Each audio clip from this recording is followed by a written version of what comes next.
All right, so just to clarify any myself, I just want to show what I did. Here's the new diode that I made with your help. Thank you.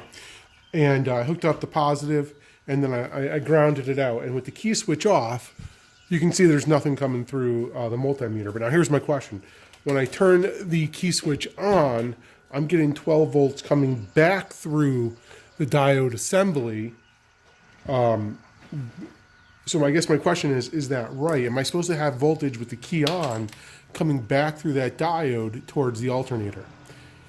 I don't know. So I hope that clarifies the question.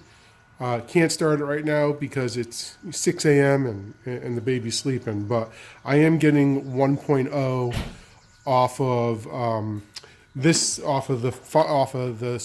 the plug side, positive, negative, when I start the tractor at full throttle. So thanks, Larry. Really appreciate it. Hope that helps.